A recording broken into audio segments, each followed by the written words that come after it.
Olá, estamos aqui novamente para darmos sequência ao módulo 4, que aborda justamente as relações interpessoais. E hoje, especificamente, a unidade 2, onde veremos a psicologia do desenvolvimento e da aprendizagem.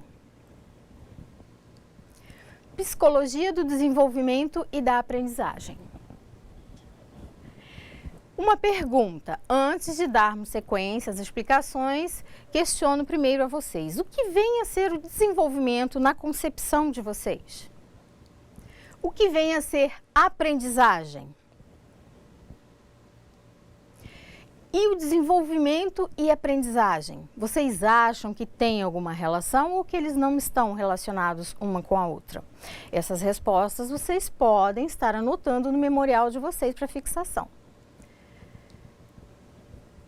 A autora, ela nos relata que realizou uma pesquisa com alguns professores de escolas de modalidade fundamental, onde ela fez questionamentos voltados justamente para essa questão do desenvolvimento e da aprendizagem. O que eles achavam dessa relação dessas duas palavras? E as respostas foram as mais variadas, dentre elas que a relação deles do desenvolvimento e da aprendizagem, ela é uma relação de dependência, ou seja, as duas caminham juntas e é também uma relação de reciprocidade, ou seja, o aluno ele só desenvolve quando ele aprende. Essa primeira resposta frisa bem que o aluno ele só desenvolve quando aprende.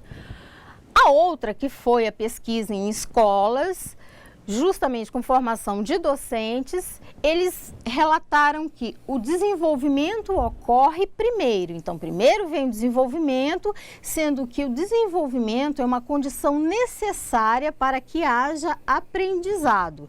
Então, primeiro, a pessoa se desenvolve para depois, então, aprender. Então, ela tem que primeiro desenvolver para depois aprender.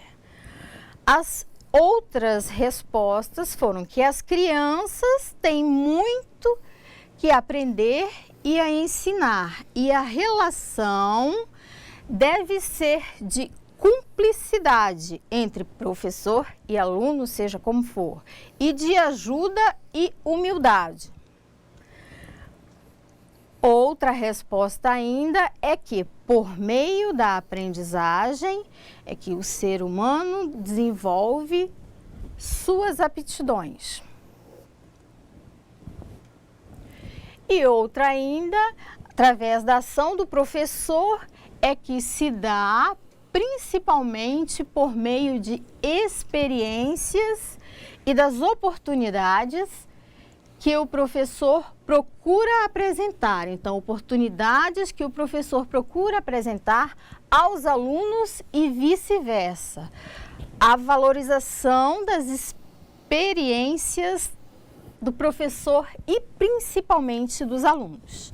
Aí eu questiono a vocês, vocês concordam com essas respostas? Vocês acham que elas estão relacionadas?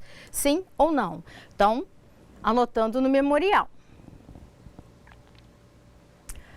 Bem, vimos essas respostas através desses questionamentos, só que agora nós vamos verificar o que os psicólogos, os teóricos daquela época, os estudiosos do desenvolvimento e do aprendizado, eles pensavam sobre essa relação entre desenvolvimento e aprendizagem. Como que eles estariam relacionados, se um depende do outro, se um é independente do outro ou não. Bem, para Vygotsky, ele apresenta 3 grandes concepções teóricas. A primeira delas é que os processos de desenvolvimento da criança são independentes do aprendizado. Então, a criança, ela desenvolve independentemente de um aprendizado. O que quer dizer? Que o aprendizado é um processo externo, ele segue o caminho do desenvolvimento, ou seja, O aprendizado se vale dos avanços do desenvolvimento sem fornecer impulsos para modificá-lo. Então, a criança, ela vai aprendendo normalmente, então, naturalmente. Bem, ele relata também que só pode haver um aprendizado quando o desenvolvimento chega ao ponto mínimo, o qual torna possível o aprendizado. Isto é, o desenvolvimento precede, ou seja, o desenvolvimento ele vem antes do aprendizado. Em outras palavras, ele quer dizer que aprender alguma coisa, a pessoa tem que desenvolver algumas condições anteriormente. Então, para aprender alguma coisa, a pessoa tem que desenvolver algumas condições anteriormente. Então, agora vamos à segunda concepção de Vygotsky.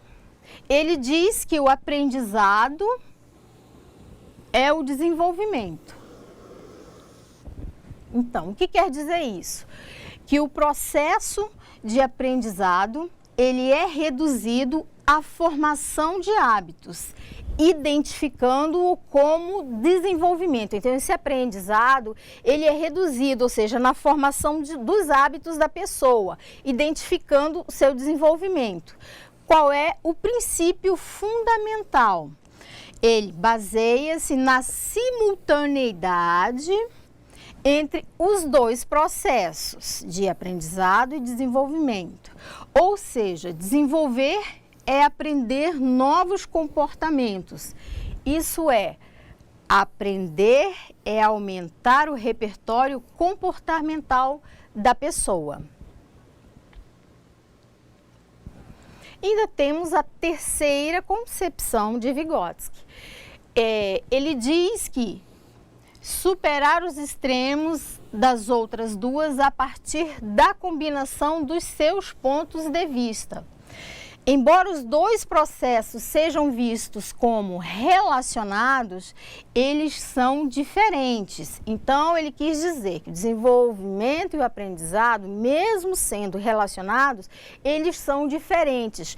E cada um influencia o outro, ou seja, mesmo sendo diferente, há uma influência de um para com o outro. Podemos representar essa concepção dizendo que o desenvolvimento ele é sempre um conjunto maior que o aprendizado, não havendo, portanto, coincidência entre os dois conceitos. Agora, depois que Vygotsky ele postulou essas três concepções, ele chega aqui a um determinado momento e rejeita justamente essas três concepções. Olha só, ele rejeita essas concepções teóricas e propõe como solução o aprendizado e o desenvolvimento estão interrelacionados desde o primeiro dia de vida da criança, portanto, muito antes de frequentar a escola. Então, ele quer dizer que mesmo na concepção, isso já acontece. Então, não é preciso a criança, basicamente, frequentar uma escola para poder aprender e desenvolver. O aprendizado escolar, ele produz algo fundamentalmente novo no desenvolvimento da criança em dois níveis diferentes. Que são os dois níveis? Primeiro nível, o nível do desenvolvimento real. Esse nível quer dizer que a pessoa é capaz de realizar sozinha certas ações que ela pode realizar sozinha. Por exemplo, uma criança quando anda, então ela faz uma ação de andar sozinha, independentemente, ela não precisa de uma outra pessoa para fazer esse ato. O segundo nível é o desenvolvimento potencial. Esse desenvolvimento ele é determinado pela realização de qualquer tarefa com a ajuda de outra pessoa, ou seja, a pessoa tem o potencial, mas ela necessariamente precisa de uma outra pessoa para realizar esse ato. Um exemplo que nós temos seria uma criança, como a própria autora relata, que uma criança de 8 meses, geralmente ela ainda não vai andar, mas se nós colocarmos ela em pé, dermos a mão, ela basicamente vai andar. Então ela precisou de uma outra pessoa para fazer essa ação.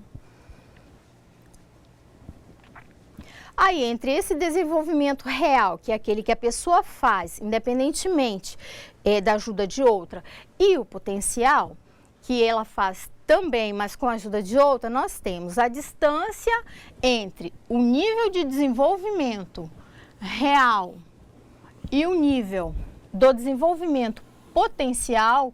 Ele foi postulado, foi chamado por Vygotsky como zona de desenvolvimento proximal. Então, a distância entre o real e o potencial vai ser o proximal. Então, Vygotsky,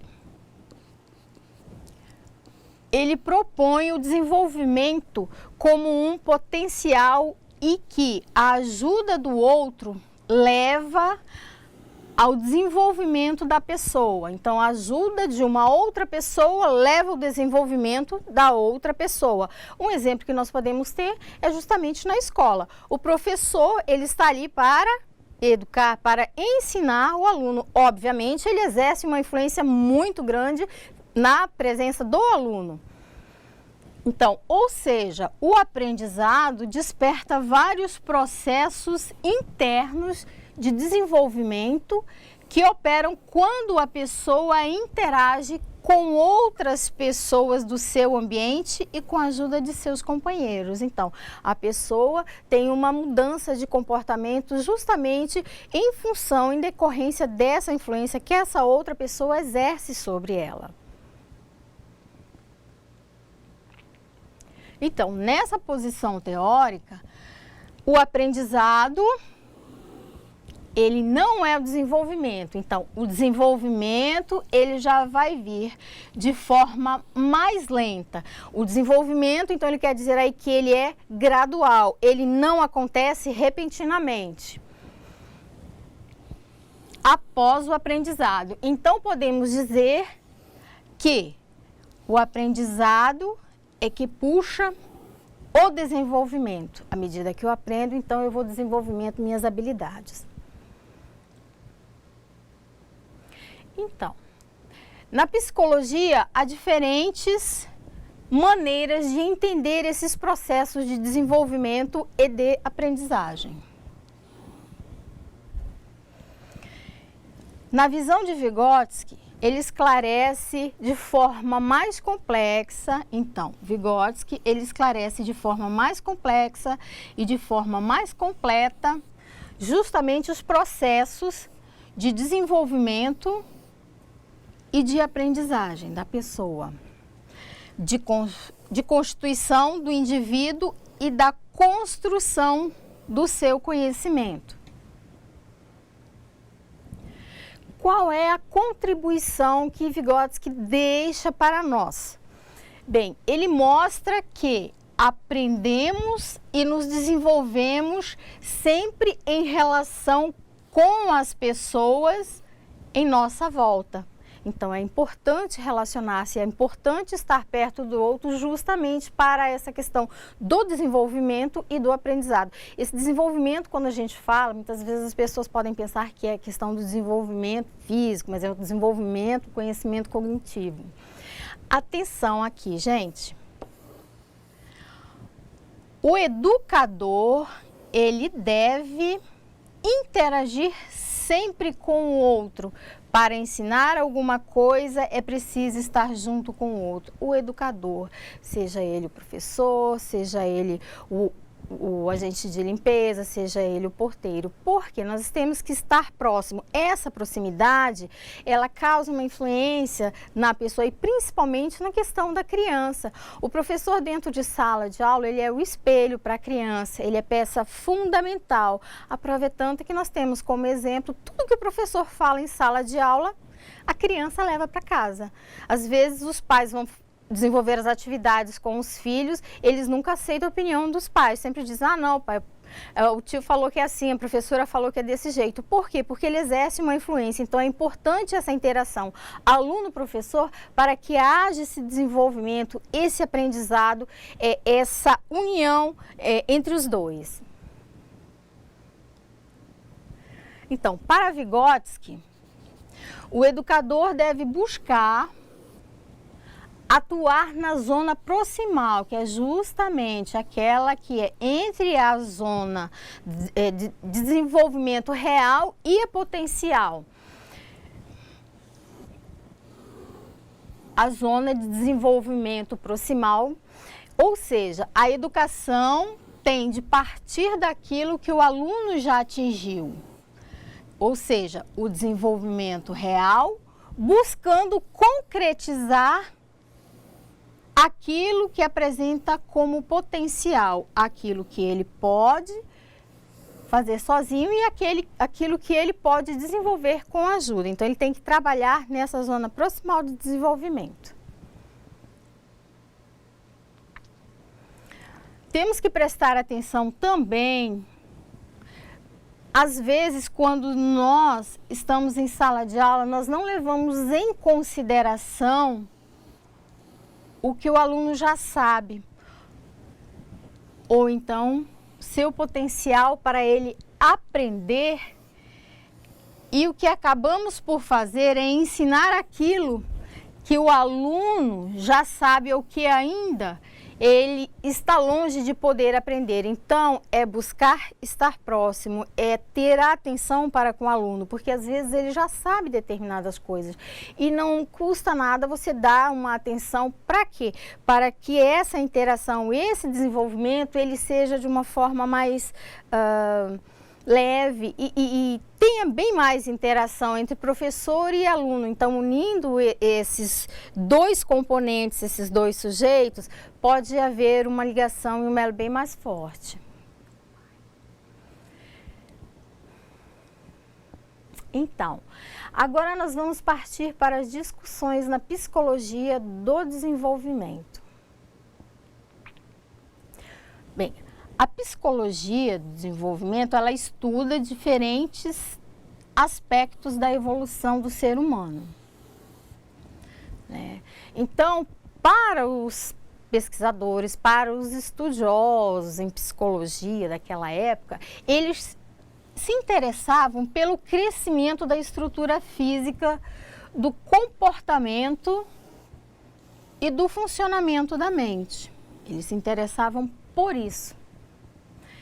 Da mesma forma, o que quer dizer?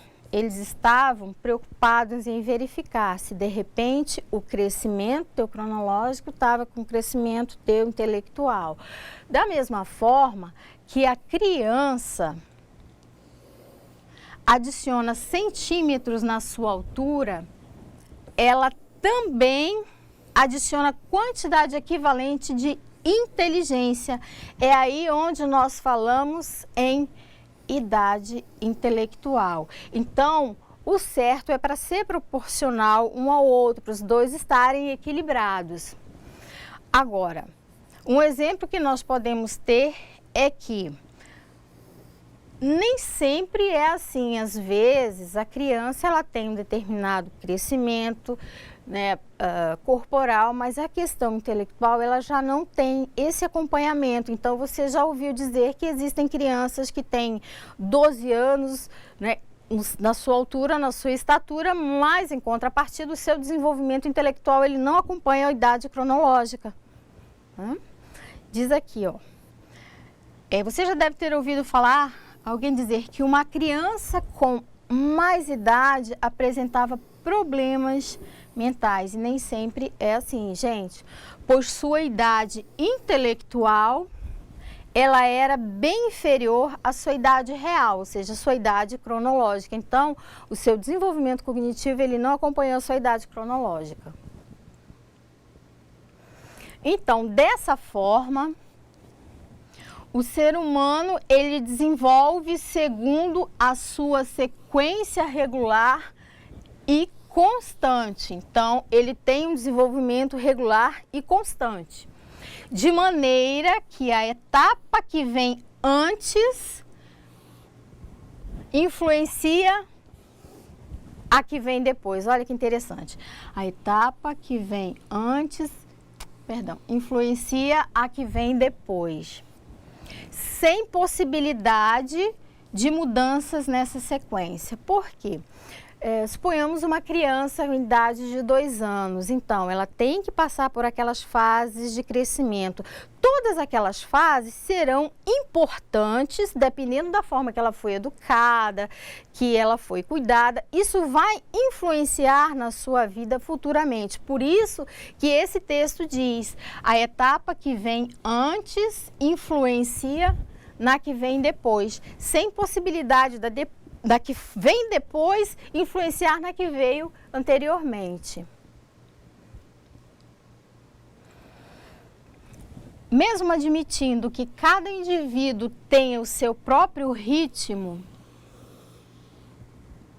de desenvolvimento, esse ritmo, ele é concebido como sendo constante. Então, ele é um ritmo constante, não para. Ou seja, essa concepção, ela é negada ao indivíduo a possibilidade de mudança na sua maneira de ser. Então, não tem como não ser. Então, é importante levar em consideração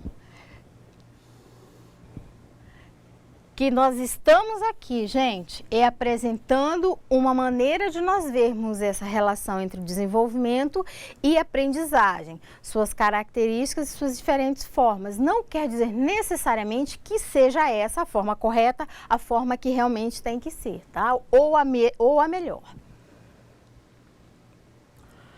Então, agora nós vamos à discussão da psicologia do desenvolvimento. Então, durante séculos, as crianças, elas foram consideradas como adultos em miniaturas. Na Idade Média, a partir dos 7 anos, as crianças começavam a aprender um ofício sob a tutela de um adulto, passando a ter inúmeras responsabilidades próximas às dos adultos. Além de responsabilidades, elas participavam de todas as atividades do adulto, tais como trabalho, lazer, festas, inúmeras obrigações. E aí justamente onde tinha aquela questão do adulto em miniatura. Por quê? A criança, ela não passava pelas fases, pelas etapas da infância. Criança, vai crescendo, pré-adolescente, adolescente, não, ela já passava para uma responsabilidade maior, então ela não vivia aquele momento, ela pulava etapas, ela pulava fases. Com o passar do tempo, alguns movimentos culturais e religiosos, eles deram lugar ao descobrimento da infância como uma etapa diferente da idade adulta. Então, eles já fizeram essa diferença. E o tratamento tornou-se bem diferenciado. Isso significou que a criança deixou de ser vista como um adulto incompleto, guardando em si tudo aquilo que ela seria na fase adulta. Então, a criança aqui, ela deixa de ser vista como um adulto em miniatura. Então, é a questão de atingir obrigações antes do tempo. Nós temos exemplos até no nosso Brasil de crianças que começam com uma responsabilidade muito grande. São famílias carentes que precisam se sustentar e a única forma que tem é a criança trabalhar e muitas das vezes pesado. Então, ela fica totalmente impossibilitada de frequentar a escola, de poder brincar, de viver a fase realmente de criança, porque ela passou a adquirir responsabilidades e essa responsabilidade tolhiu ela de viver aquelas etapas da vida dela.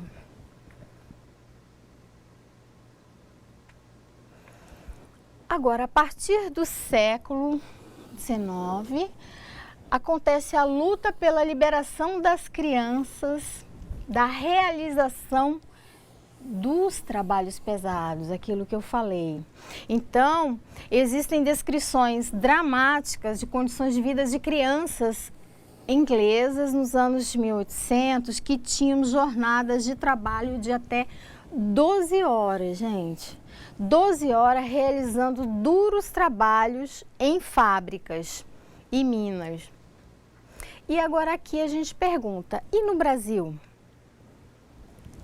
Como estão nossas crianças? Será que as nossas crianças estão onde devem estar mesmo? Estão na escola? Estão aprendendo? Estão modificando sua vida? Estão adquirindo conhecimentos? Estão vivendo todas as etapas? É uma incógnita, mas assim, a gente por cima, nós sabemos que é difícil. Por quê? É aquela questão que eu falei anteriormente. São crianças que têm inúmeras questões que tolhem ela de frequentar a escola. São responsabilidades, são famílias com problemas, em que a criança não se vê motivada, a criança não tem um estímulo, ela não tem um apoio, é uma questão bem abrangente e bem complexa. E você? Você conhece alguma criança que tenha de trabalhar e não possa ir frequentar uma escola? Acredito que cada um deve conhecer alguma situação, algum caso nesse sentido, seja porque trabalha numa zona rural, seja porque realmente a criança tem que trabalhar bem pesado, seja porque a criança ela tem uma infinidade de problemas agregados na sua família, ela começou frequentando a escola, mas teve que parar em função de problemas familiares, aos quais impediram ela de frequentar esse mundo e viver etapa por etapa. Então, a passagem à condição de adulto, ela vai acontecendo progressivamente e o nascimento da adolescência, ele surge como uma época diferenciada, tanto da infância como da idade adulta. Então, tudo vai acontecendo paulatinamente. O certo é para acontecer assim, mas infelizmente nós sabemos também de casos, nós vivenciamos todos os dias na mídia, nos jornais, inúmeros casos onde são completamente antagônicos, são completamente diferenciados, são contrários ao que tem que ser essa realidade. Bem, essa unidade, gente, ela propõe justamente uma visão do desenvolvimento que parte do princípio de que o mesmo é um processo descontínuo. Esse desenvolvimento, ele é um processo totalmente descontínuo, ele é desordenado e ele acontece em saltos, ele não acontece sempre da mesma forma. O que que isso significa dizer? Que o indivíduo, ele não está programado desde a sua concepção para ser de uma determinada maneira. Ou seja, cada indivíduo é diferente em sua forma de ser. Então, o que nós vimos aqui foi essa relação do desenvolvimento e da aprendizagem. Vimos as concepções, as diferentes respostas que os professores relataram através da pesquisa da autora, onde aborda esses aspectos. Vimos a visão de Vygotsky, que ele dá 3 concepções. Dessas 3 concepções, ele depois anula. Anulando essas concepções, o que ele nos traz? Ele traz uma outra concepção para que seja trabalhado as zonas de desenvolvimento real, proximal, potencial. Vimos a questão das fases das crianças, o trabalho antes do tempo, a questão das responsabilidades que são dadas antes realmente que a criança tenha que assumir essa fase de responsabilidade, porque o lugar de criança é na escola e a escola é o local mais adequado para a criança aprenda, se desenvolva todas as suas habilidades, todos os seus potenciais, logicamente, com a ajuda do professor, o professor mais próximo, o professor que se preocupa com o aluno como um todo, porque à medida que ele ensina, ele também aprende, né? E as crianças nos ensinam muito, não é verdade? Então, ficamos por aqui. Agradeço a todos e esperamos nos encontrar na próxima aula.